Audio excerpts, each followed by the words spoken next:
पशुपति पारस हाजीपुर में मीडिया को संबोधित कर रहे थे और उसके बाद उनसे सवाल पूछा गया कि चिराग पासवान एनडीए के ज्यादा करीब हैं या आप एनडीए के ज्यादा करीब हैं। पशुपति पारस कहते हैं कि हम तो पहले ही इस बात का बयान दे चुके हैं कि जब तक हम जिंदा रहेंगे एनडीए में ही रहेंगे।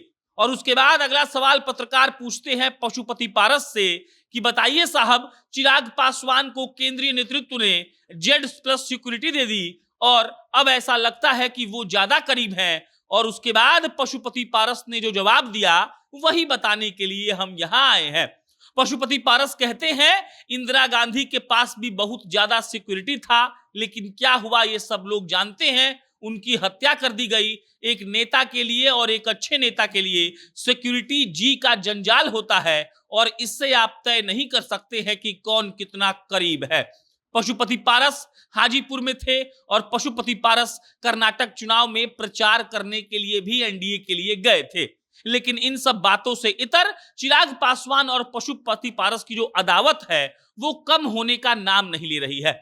एक तरफ ये कहा जाता है कि पशुपति पारस और चिराग पासवान मिलकर एनडीए से चुनाव लड़ेंगे, 2024 में दोनों चाचा भतीजा एक साथ रहेंगे। लेकिन देखिए इन दोनों के बयानों से ऐसा बिल्कुल भी नहीं लगता है कि कभी ऐसा भी मौका आएगा कि ये लोग अपनी पुरानी अदावत को भुलाकर एक साथ एनडीए के हाथ को मजबूत करेंगे। अब सिक्योरिटी वाला मामला आ गया है। पशुपति पारस ने इस बात को सिरे से खारिज कर दिया है कि अगर केंद्रीय नेतृत्व ने चिराग पासवान को सिक्योरिटी दिया है तो इसका मतलब ये है कि चिराग पासवान की नजदीकियां केंद्रीय नेतृत्व यानी कि भाजपा से ज्यादा है। अब बहरहाल आपको हम इस खबर में यही समझाएंगे, लेकिन उससे पहले नमस्कार स्वीकार करिए। मेरा नाम प्रशांत राय है। ये वीडियो रोडवेज ऐप के द्वारा प्रायोजित है। रोडवेज बिहार की एक ऐसी टैक्सी की कंपनी है जो आपको आधे किराए में पूरा बिहार घुमाने का दावा करती है।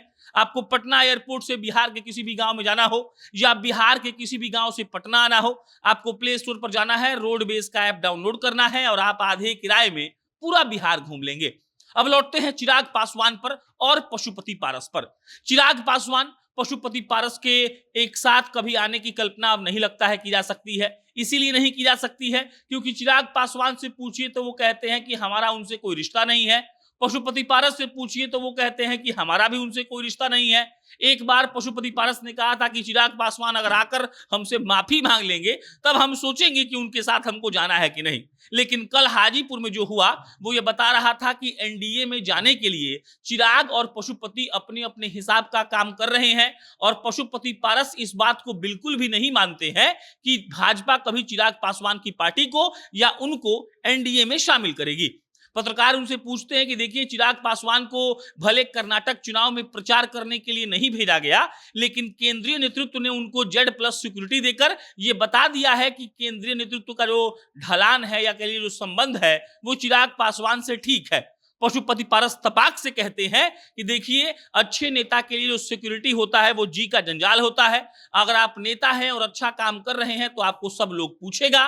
और उसके बाद पशुपति जी ने इंदिरा गांधी का उदाहरण दिया और बताया कि इंदिरा गांधी के पास भी बहुत सिक्योरिटी था लेकिन उनका हत्या हो गया।